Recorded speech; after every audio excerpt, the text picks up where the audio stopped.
Frères et sœurs dans le Seigneur, je bénis Dieu pour la vie de chacun de vous. Je rends grâce à Dieu de ce qu'il nous a permis d'entamer cette nouvelle semaine. Je bénis Dieu pour ceux qui ont intégré nouvellement le groupe.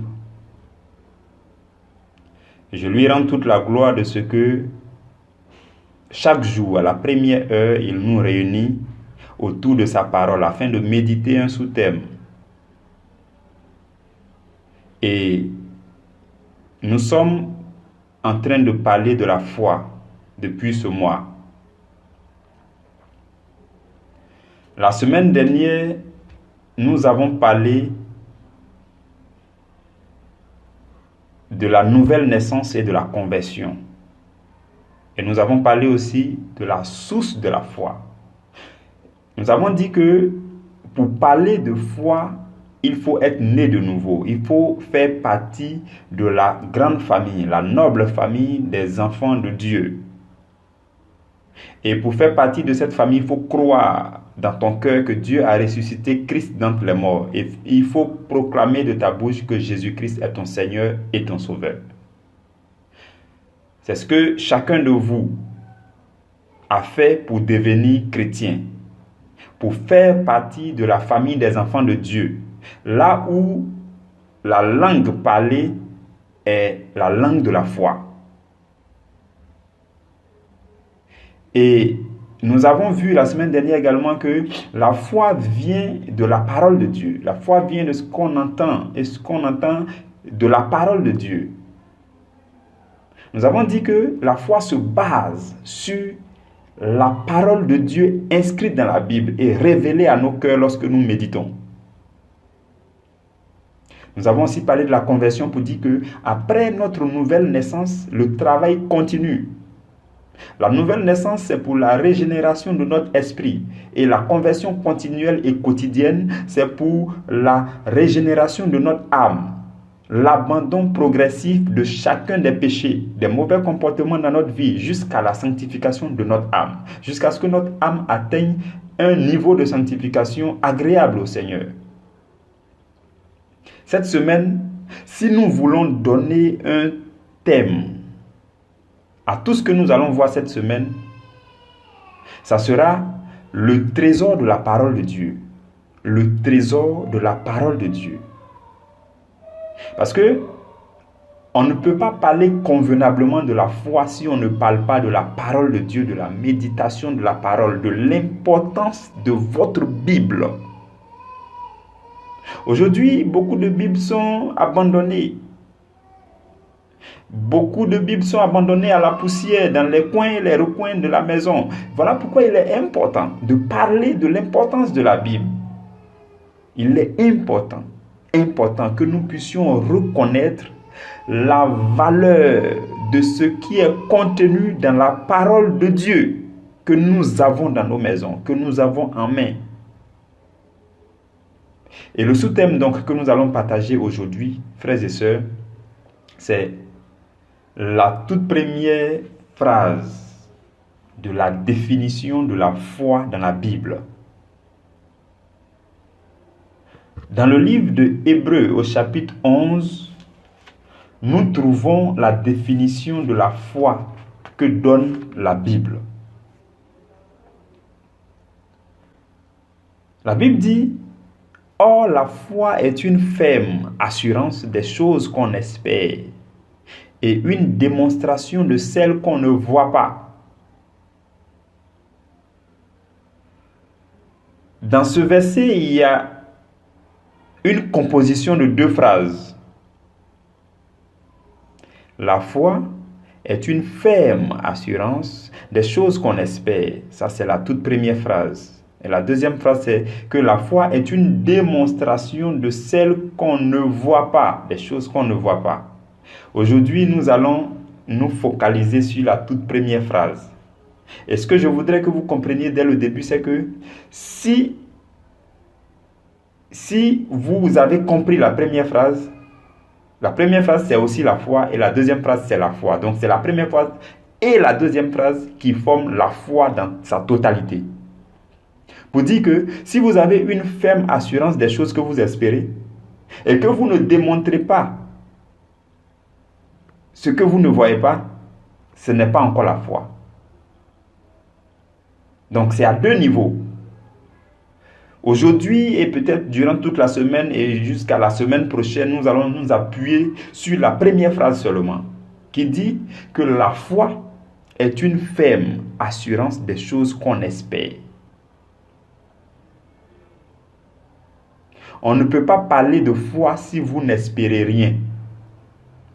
Donc, c'est une ferme assurance des choses qu'on espère. Donc, il faut espérer des choses préalablement avant de parler d'une ferme assurance de ces choses et parler ensuite de la foi. Et c'est la raison pour laquelle, au tout premier mois, au mois d'avril, nous avons pris tous les jours de ce mois pour parler de l'espérance. L'espérance, parce que la foi se base et se fonde sur ce qu'on espère.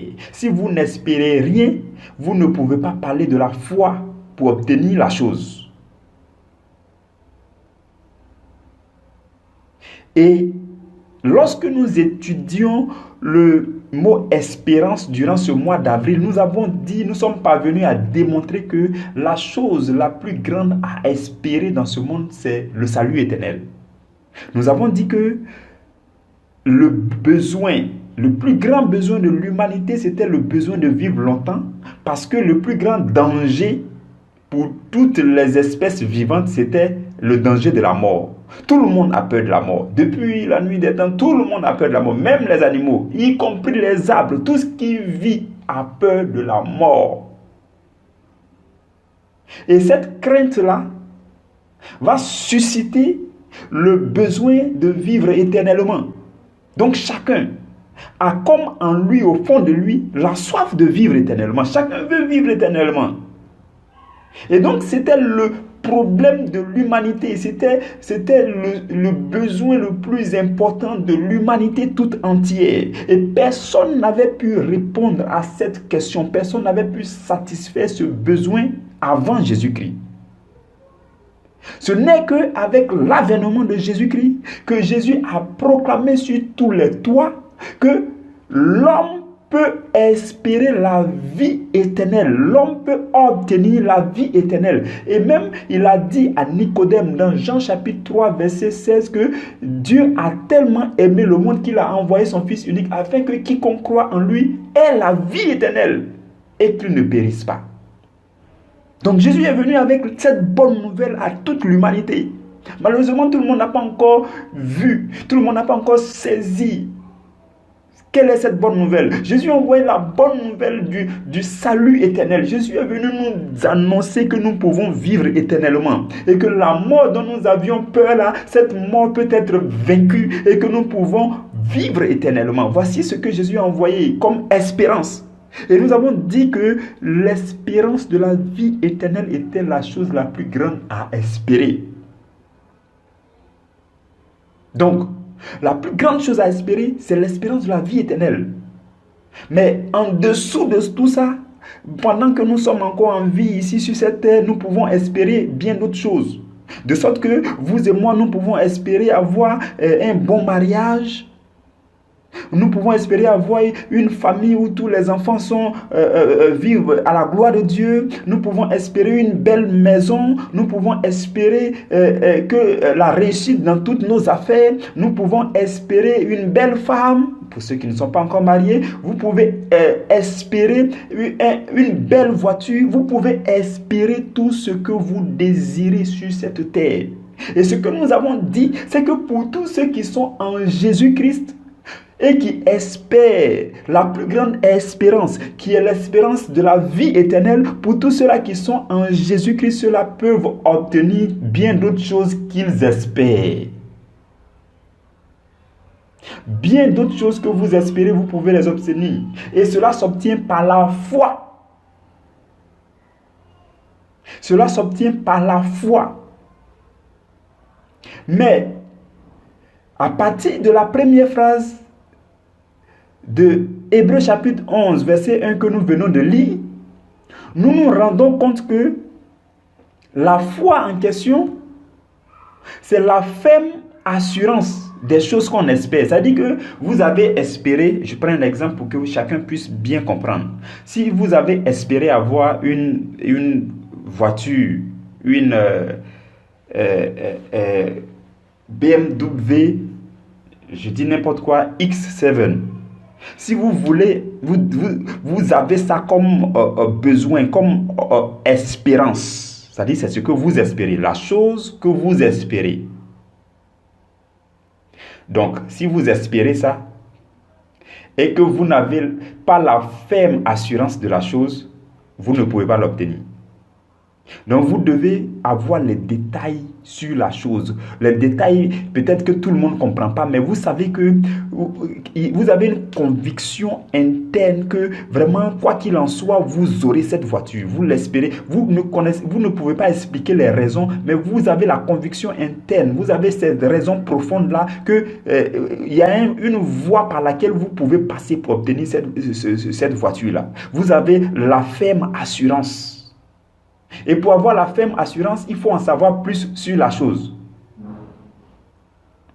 Pour avoir la ferme assurance que j'aurai la X5, il faut par exemple que je sache que les X5 les X7 sont fabriqués dans telle société et que par telle société et que il y a telle entreprise qui est représentant de cette société dans mon pays. Voilà comment est-ce que les véhicules arrivent. Voici comment on fait pour en posséder. Voici en fait tout le circuit pour pouvoir acquérir la voiture. Vous devez avoir les détails là-dessus parce que la voiture ne tombera pas directement du ciel. La voiture passera par un circuit qu'il faut, un circuit, une procédure bien définie. Donc, il faut chercher à connaître la procédure par laquelle vous devez obtenir la voiture. Et quand vous avez la connaissance beaucoup plus claire de cette procédure pour obtenir la voiture, on dit que vous avez la ferme assurance. Donc, cela vous procure à l'intérieur de vous une ferme assurance que vous voyez par quel moyen vous allez l'obtenir. Revenons maintenant à la question de la vie éternelle.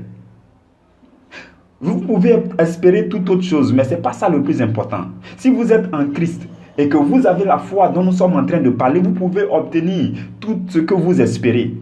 Mais ce que nous voulons vous présenter ici, c'est que pour avoir une ferme assurance de l'espérance de la vie éternelle, il faut que vous puissiez entrer en contact avec la parole de la foi. Parce que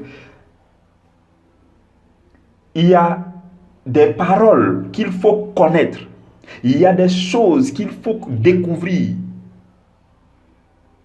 afin d'avoir la ferme assurance des choses que vous espérez, ou du moins de l'espérance de la vie éternelle. Et Romains chapitre 8, verset 24 va dire: ce que l'on voit, peut-on l'espérer encore? C'est Paul qui parle aux Romains. Il dit, on ne peut pas espérer encore ce que l'on voit. Ça veut dire que si vous voyez clair et que vous avez la ferme assurance de votre salut éternel, vous n'avez plus à l'espérer. Vous êtes juste dans l'attente de son arrivée. Et ce qui nous permet de voir clair, ce qui nous permet d'avoir la ferme assurance de notre vie éternelle, c'est la méditation de la parole de Dieu. La Bible dit que la parole de Dieu est une lumière qui éclaire nos sentiers. C'est cette lumière qui va te donner la ferme conviction intérieure que ce que tu espères là, tu l'as.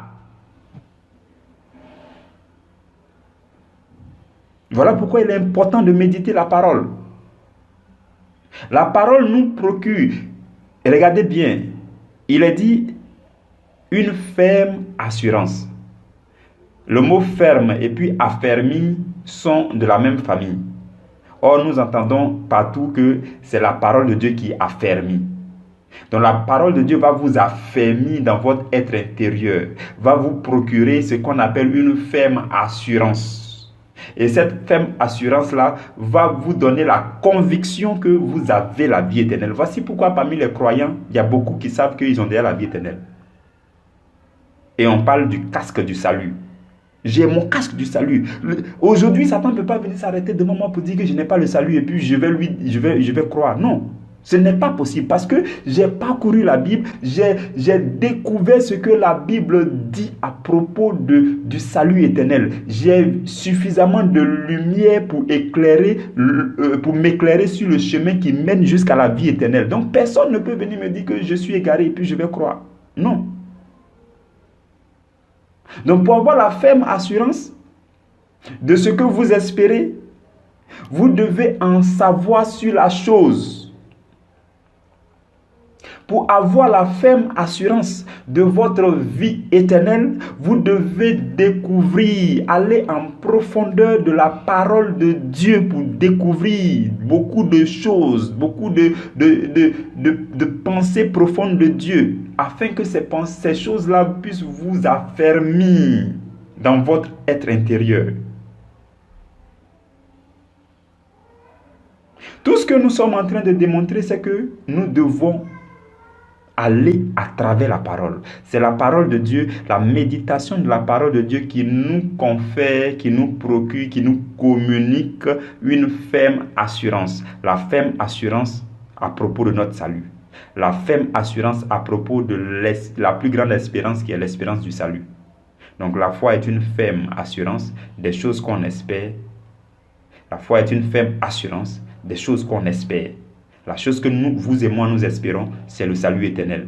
Et pour avoir la ferme assurance de cette chose, il faut que nous puissions découvrir tout ce qui est dit à propos de cette chose. Il faut que nous puissions découvrir tout ce qui est dit à propos du salut éternel. Il faut que nous puissions découvrir tout ce qui est dit à propos de la vie éternelle, de la sanctification, de la vie du croyant, du royaume des cieux, les principes du royaume des cieux. Vous ne pouvez pas aller au royaume des cieux si vous n'avez pas appris dès ici-bas ce qui est dit à propos du royaume des cieux. Voilà pourquoi la Bible nous a été donnée pour que nous puissions la méditer. Aujourd'hui, ce que nous avons fait, c'est de planter le décor. Tout au long de cette semaine, nous allons parler de l'importance de la parole, le trésor de la parole de Dieu. Pour que chacun de nous puisse savoir en quoi est-ce que la parole de Dieu est un trésor. Pour que chacun de nous puisse savoir que sa Bible fermée est un condensé de lumière et que quand vous ouvrez votre Bible et que vous commencez à méditer, il y a une lumière qui rentre en vous. La Bible est la chose la plus importante. Nous allons parler de ça en long et en large durant cette semaine. Et je voudrais que tu restes concentré. Je voudrais que tu restes connecté parce que nous allons faire ressortir par le mouvement du Saint-Esprit. Nous allons faire ressortir l'importance de la Bible. Et nous allons, par la grâce de Dieu, nous allons découvrir que la Bible est la chose la plus précieuse. Et la Bible n'est pas démodée. La Bible est d'actualité. La Bible est d'actualité. Je prie que la grâce de Dieu demeure sur nous tout au long de cette semaine.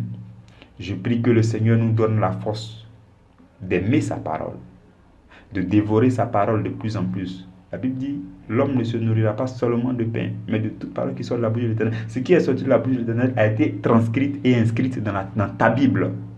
C'est pourquoi nous devons prendre notre Bible comme notre ami. La Bible contient la parole de Dieu. Et la parole de Dieu a été identifiée à Dieu lui-même dans Jean chapitre 1. Au commencement était la parole. La parole était avec Dieu. La parole était Dieu. Donc la parole est Dieu. La parole transcrite dans votre Bible qui est à la maison. Dieu est chez vous à la maison. Dieu est chez vous. Tout ce que vous avez à faire, c'est de prendre Dieu, ouvrir, et puis consommer la parole de Dieu. Recevoir la lumière de la parole. Parce qu'il dit, à ceux qui l'ont reçu, à ceux qui croient en son nom, il leur donne le pouvoir de devenir enfant de Dieu. Et quand vous avez le pouvoir de devenir enfant de Dieu, la Bible dit que vous êtes déjà héritier. Héritier du royaume des cieux, co-héritier avec Christ. Et tous ceux qui sont héritiers ont droit à une promesse. Nous allons parler de cela demain. Tous ceux qui sont héritiers doivent saisir le livre de l'héritage ou encore le testament. Ouvrir le testament, parcourir le testament, appliquer ce qui est dans le testament et entrer en possession de leur héritage. C'est de cela que nous allons parler demain, frères et sœurs. Tout au long de cette semaine, nous parlerons de notre Bible, l'importance de la parole de Dieu, pour que vous et moi, nous puissions revenir à de bonnes pratiques, la méditation quotidienne et continuelle de la parole de Dieu.